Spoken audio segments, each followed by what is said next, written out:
Hello students, I am Bhabhi Shrivastava. Welcome to my channel B calculus. आज हम करेंगे class 11 maths का एनसीईआरटी सॉल्यूशन है, मिसलेनियस एक्सरसाइज का है, क्वेश्चन थर्ड है। देखिए क्या दे रखा है, find the equation of the lines which cut off intercept on the axis whose sum and product 1 and -6 respectively. ये दे रखा है इसमें ना। तो देखिए इसमें क्या होता है, जब हमें इक्वेशन ऑफ अगर कोई हमें इक्वेशन ऑफ लाइन दी होती है, equation of line by intercept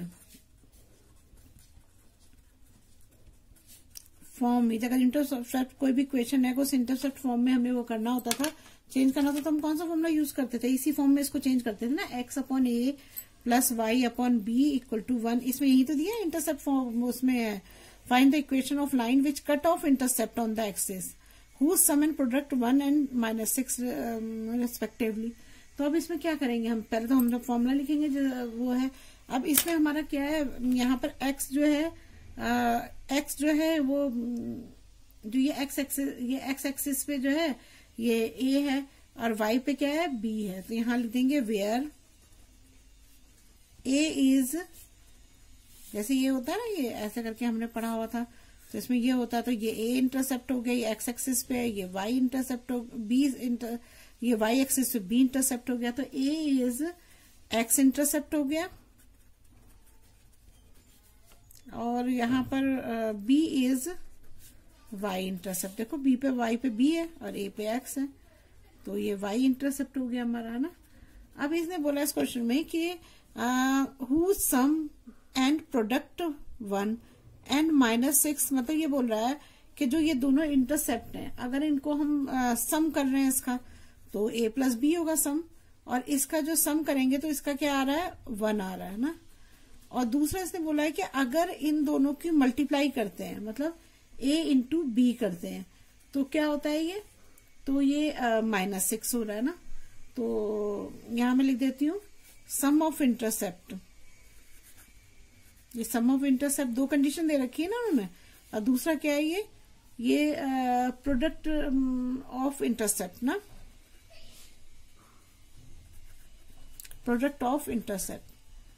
तो ये हमें दो इक्वेशन दे रखी है, इसे हम फर्स्ट इक्वेशन ले लेते हैं, इसे हम सेकेंड इक्वेशन ले लेते हैं, ठीक है।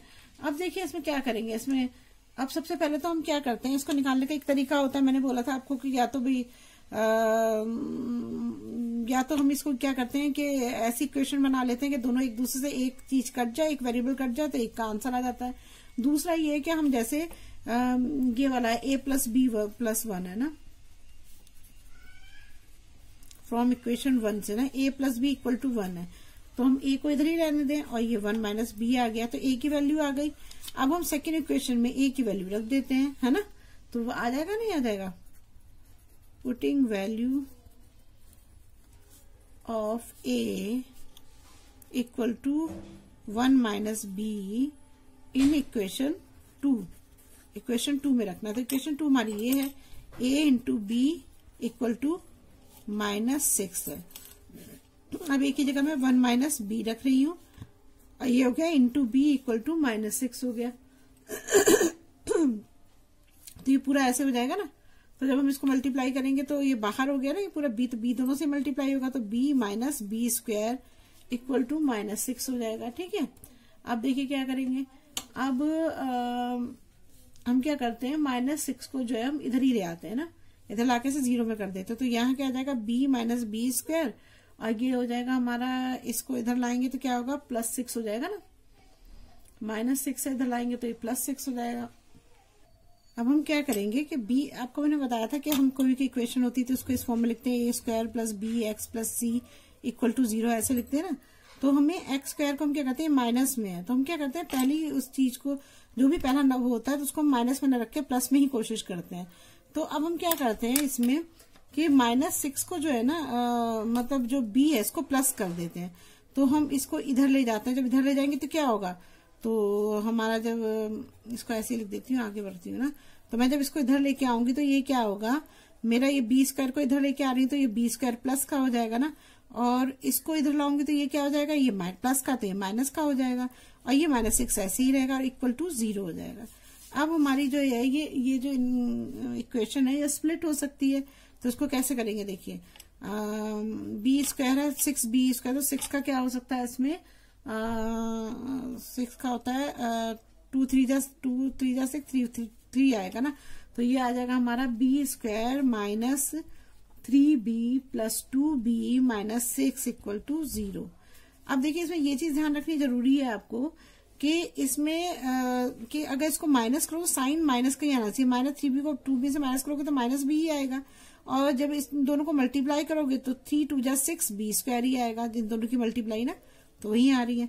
अब हम इसमें से कॉमन ले लेते हैं, तो यहाँ से b कॉमन लेते हैं, तो यहाँ क्या बचेगा b माइनस 3 आ जाएगा यहाँ पर ना, और यहाँ पर हम लेते हैं 2 कॉमन, तो यहाँ आ जाएगा हमारा b माइनस 3 हो जाएगा ना इक्वल टू 0। तो हमारी 2 बन गई, एक b माइनस 3 बन गई और एक बन गई हमारी b प्लस 2 बन गई ना इक्वल टू 0। तो अब क्या होगा यहाँ पर b इक्वल टू क्या हो जाएगा 3 प्लस का आ जाएगा ना, और यहाँ पे क्या होगा b माइनस का 2 माइनस का आ जाएगा ना, तो यहाँ हो जाएगा हमारा b इक्वल टू क्या हो जाएगा माइनस 2 हो जाएगा ना।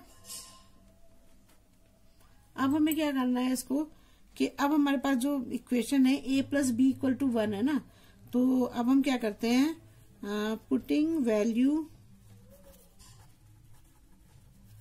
इन इक्वेशन 1, b की वैल्यू रखते हैं ना, तो पहली है b की वैल्यू हमारी 3 है, दूसरी b की वैल्यू क्या आ रही है हमारी 2 आ रही है ना, तो हम क्या करेंगे इसमें a plus b equal to 1 है ना, इसी में रख रही हूं मैं, तो a हमें पता नहीं है, b हमने 3 निकाला इक्वल टू 1, तो a इक्वल टू क्या आ जाएगा, इधर जाएगा ये 1 माइनस 3 हो जाएगा, तो a इक्वल टू क्या आ जाएगा यहाँ माइनस 2 आ जाएगा ना। यहाँ पे करेंगे तो क्या होगा a plus b equal to 1 होगा ना,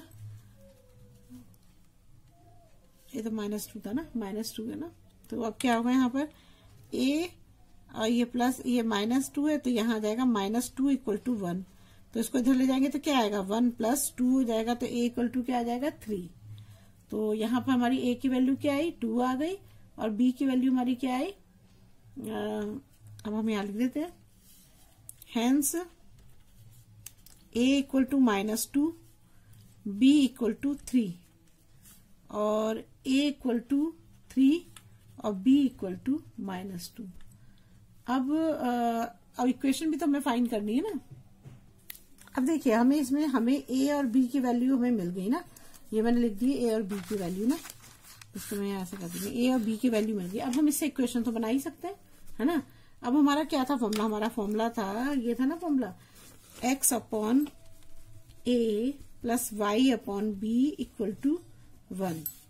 ये मैं 2 उसमें कॉलम में कर देती हूँ, यहाँ पर भी मैं फॉर्मूला लिख देती हूँ, y upon b equal to 1 है ना। तो यहाँ पर मैं लिख देती हूँ a कितना है मेरा, a है मेरा -2 और b है मेरा 3, है ना, इनके लिए कर रहे हैं। और दूसरा क्या है हमारा, a इक्वल टू 3 है और b इक्वल टू -2, जो भी हमने आंसर निकाले वही कर रहे हैं हम ना। तो क्या हो जाएगा हमारा a की जो x के एक्सिस पे a -2 है, तो यहाँ आ जाएगा x अपॉन -2 हो जाएगा। यहाँ पर y के एक्सिस पे b कितना है 3 इक्वल टू 1 है, ठीक है। अब हम इसका यहाँ एल्शियम ले लेते हैं, तो यहाँ एल्शियम क्या आएगा इसका 6 आ जाएगा -6, तो 2 3 जा 6 हो जाएगा ना, तो यहाँ पर आ जाएगा हमारा 3x आ जाएगा, और 3 2 जा 6 2 -2 आएगा, -2 को y से करेंगे तो क्या आएगा -2y और इक्वल टू 1 हो जाएगा। अब हम क्रॉस मल्टीप्लाई कर देते हैं, तो यहाँ क्या आएगा 3x -2y इक्वल टू 6 हो जाएगा ना, 6 हो जाएगा, लेकिन माइनस है तो माइनस भी तो उधर ही जाएगा, तो -6 हो जाएगा यहाँ पर ना, ये -6 हो गया। अब आप क्या करिए यहाँ पर -6 है, लेकिन हमें जो इधर वाला नंबर चाहिए था ये पॉजिटिव होना चाहिए, तो हम क्या करेंगे इसको -3x plus 2y equal to 6 जाएगा। इसको इधर ले जाएंगे, इसको इधर ले जाएंगे, बस इतना ही करना है। तो अब ये इक्वेशन इसकी बन गई। अब दूसरी इक्वेशन यहाँ देखते हैं, यहाँ पर x एक्सिस पे ये कितना है 3 है, तो x अपॉन 3 हो जाएगा, प्लस b y पे कितना है b -2 है इक्वल टू 1 हो गया। तो यहाँ पर भी एलसीएम लेंगे, 6 आएगा -6, 3 2 जा 6 हो जाएगा, तो यहाँ -2 आएगा ना, -2x, और यहाँ हो जाएगा 2 3 जा 6, माइनस से माइनस कट जाएगा, तो यहाँ आ जाएगा हमारा +3y इक्वल टू 1 हो जाएगा। अब से क्रॉस मल्टीप्लाई करेंगे तो यहाँ आएगा -2x + 3y इक्वल टू -6 होगा। अब इसमें भी वही करेंगे, इसको हमें वो करना है ना, तो हम क्या करेंगे, इनको इधर ले जाते हैं और इसे इधर ले आते हैं, तो दोनों प्लस के हो जाएंगे, नहीं हो जाएंगे? तो ये क्या होगा, -2x तो प्लस हो जाएगा और ये माइनस हो जाएगा, 2x माइनस 3y और ये 6 हो जाएगा। ठीक है ना, हम इसको इधर ले जाए, इसको उधर ले जाए, फिर ऐसे ही लिख सकते हैं इसको। तो हमने ऐसे ही करा है। तो ये हमारी 2 इक्वेशन हो गई। तो हम लिख सकते हैं hence required equation of lines are -3x + 2y equal to 6। ये तो पहली इक्वेशन हो गई। दूसरी इक्वेशन क्या बनी हमारी, ये बनी हमारी 2x - 3y इक्वल टू 6। बस यही हो गया। चलिए अब नेक्स्ट क्वेश्चन करते हैं।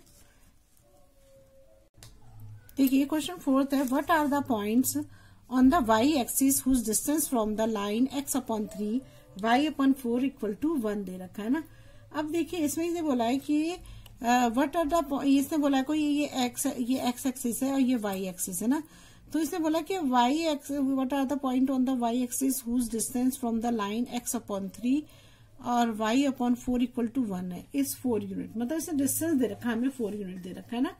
और इसमें जब ये y एक्सिस पे कोई चीज चल रही है तो इसका मतलब क्या है, अगर y एक्सिस पे कोई चल रही है तो x तो हमारा 0 ही होगा ना, x तो हमारा 0 होगा। और अगर हम मान लीजिए y जो है, हम इसको कोई चीज y पे चल रही तो y मान लो, हम यहाँ से इसको मान ले k ही मान ले, y k है हमारा, है ना। तो इसमें हमारे जो 2 पॉइंट होंगे वो क्या होंगे, कि लिख देते हैं यहाँ पर, let any points on y axis. y axis पे रखते हैं तो क्या होगा, अगर मान लो हम कोई y से, मान लो यहाँ पे कोई पॉइंट है ना, इधर है, तो हम इसे P मान लेते हैं। तो लिख देते हैं P क्या होगा, एक 0 होगा, x एक्सिस 0 होगा और k y का एक्सिस हो गया, है ना। अब हमें जो गिवन इक्वेशन है वो कौन सी इक्वेशन है, वो दे रखी है हमें, ये दे रखी है x/3 + y/4 इक्वल टू 1, है ना। तो ये है हमारी गिवन इक्वेशन हमें दे रखी है ना। अब हम इसको सॉल्व कर लेते हैं पहले। 4 3 12 हो जाएगा, 3 4 12, 4x + 4 3 12, 3y इक्वल टू 1। तो यहाँ हो जाएगा मेरा 4x + 3y इक्वल टू 12 हो जाएगा ना। और मैं इसको इधर ले आती हूँ, मैं इसको इस फॉर्म में लिखना चाहती हूँ, ax + b y + c equal to 0। तो 4x + 3y - 12 इक्वल टू 0। तो ये मेरी एक इक्वेशन बन गई, है ना। अब ये एक इक्वेशन बन गई तो हमें और क्या चीज दे रखी है हमने।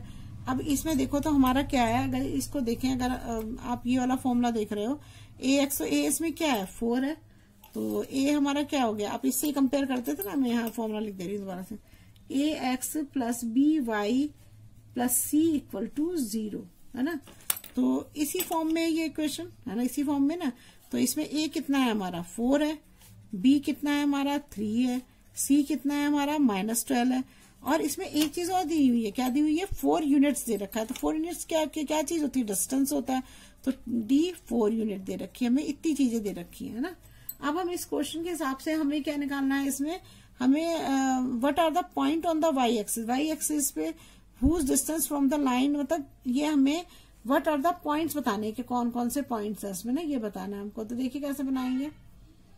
अब हमें क्या करना पड़ेगा, इसमें कौन सा पॉइंट निकालना है, जो हमने ये लिया है ना 0 k। तो 0 तो कोई बात नहीं, k के तो पॉइंट निकालना पड़ेगा ना, क्या वैल्यू थी, तभी तो पॉइंट आएगा दोनों। तो ये 0 के एक जो इस पॉइंट को हमें निकालना है ना। तो अब कैसे निकालेंगे इस पॉइंट को, देखिए ये ऐसे ही होगा ना, ये देखो ये 0, ये आपका ये x पे तो 0 चला है और ये k हो गया, जो आपने यहाँ से यहाँ तक k लिया है, ठीक है। तो अब देखिए इसमें हम देख रहे हैं, अब मुझे फॉर्मूला इसमें कौन सा यूज कर सकती हूँ मैं, डी वाला फॉर्मूला क्या है मेरा, ये है modulus ax1 + by1 + c modulus upon a² + b² का √, ये है ना। अब देखिए इस फॉर्मूले में हम रखते हैं, तो इस फॉर्मूले में रखेंगे तो क्या होगा, a है मेरा, ये रख देती हूँ, d दे रखा है 4 और इक्वल टू a कितना है मेरा 4 x1 कितना है मेरा एक्स तो 0 है ना, एक्स 0 है और वाई कितनी है मेरी, के है ना, यही तो ऐसे ही रखेंगे इसको। तो यहाँ आ जाएगा ए हो गया 4, x1 हो गया मेरा 0 और प्लस बी हो गया मेरा 3 और y कितना हो गया k और प्लस सी कितना है -12 हो गया है ना, अपॉन हो जाएगा a स्क्वायर 4 का स्क्वायर प्लस 3 का स्क्वायर, ये हो गया। अब इसको सॉल्व करेंगे तो यहाँ क्या आएगा, 4 तो 0 ही हो जाएगा, 4 को 0 से कहें 0 आएगा, plus 3k -12 upon under root 16 plus 9 हो जाएगा, 4 4 जा 16, 3 जा 9 हो जाएगा। अब जब आप इसको सॉल्व करोगे तो इसमें क्या होगा, यहाँ पर आ जाएगा हमारा 4 का, यहाँ पर आ जाएगा 3 के -12 है, ये तो यही आ जाएगा 3 के -12 और ये 16 और 9 कितने हो जाएंगे, 25 हो जाएगा ना, 25 हो जाएगा अंडर रूट में। अब देखिए अब नीचे आते हैं, डी हमारा 4 है और 25 का क्या हो जाएगा, यहाँ पर 5 हो जाएगा है ना, यहाँ 5 हो जाएगा तो यहाँ आ जाएगा मेरा 3k -12 अपॉन 5 हो जाएगा। मैं इसे क्रॉस मल्टीप्लाई कर देती हूँ, तो क्रॉस मल्टीप्लाई करेंगे तो 5 4 जा 20 इक्वल टू 3k -12 हो जाएगा। अब मैं क्या करती हूँ कि इसको इधर ले जाती हूँ, तो ये क्या आ जाएगा, जब दोनों एक साइड आएंगे तो ये -12 है ना, तो 3k को यहीं छोड़ दो और -12 को इधर ले जाओ, तो ये क्या आ जाएगा 20 + 12 हो जाएगा। तो k इक्वल टू क्या आ जाएगा 232। तो अब क्या आंसर आएगा यहाँ पर हमारा 32/3 आ जाएगा ना, तो ये आ गया। लेकिन यहाँ पर एक चीज तो है ना, क्योंकि यहाँ पर k मैंने आपको बताया था कि कोई भी 32/3 आ गया, तो देखिए इसमें क्वेश्चन में हमें कैसे करना पड़ेगा कि जब हमें यहाँ पर एक चीज मैंने यहाँ पे किया नहीं ना, इसलिए गड़बड़ हो गया। ये मतलब गड़बड़ क्या हो गया, मतलब भूल गया। देखिए ये हो गया ना, ये हमारा मॉडुलस का साइन था, तो यहाँ पे जब मॉडुलस का साइन हटाया तो ये तो प्लस था, तो प्लस ही, इसमें तो कोई वो नहीं होगा। लेकिन जब आपने यहाँ पर ये था, तो ये जब ये इसकी तो अंडर रूट में था ना, तो यहाँ पर क्या आना था, प्लस माइनस दोनों होने थे ना, तो हमें दोनों से निकालना पड़ेगा इसको। तो हमारा जो आंसर है वो ये आता है 3k -12 इक्वल टू हो जाएगा +-20 आ जाएगा। तो पहले प्लस का यूज कर देते हैं, +20 लिया तो हमने ये 32/2 आ गया। दूसरे में हमने लिया 3k, कहाँ पहुंच गई मैं, हाँ ये है ना 3k -12 इक्वल टू -20 लेती हूँ मैं अब। तो अब क्या होगा, 3k इक्वल टू -20 है, ये इधर जाएगा तो +12 हो जाएगा। तो 20 में से 12 जाएंगे तो क्या बचेगा, यहाँ पर 8 बचेगा। तो k equal to 8 upon minus का आएगा 8/3 हो जाएगा। तो हमारे दो आंसर आ गए, एक 30/3 आ गया और एक -8/3 आ गया। तो हमारे दो बनेंगे। तो हमारा पॉइंट क्या बनेगा, hence point on y axis is 0, 32/3 and दूसरा क्या है, ये 8/3। तो दूसरा पहला x तो 0 ही है, 0 है, और ये क्या हो जाएगा -8/3। बस यही दो पॉइंट हमें बताने थे, है ना, सिंपल। चलिए नेक्स्ट करते हैं क्वेश्चन 5। अगर आपको मेरी वीडियो अच्छी लगी तो प्लीज लाइक और सब्सक्राइब करिएगा, शेयर करिएगा। Thank you.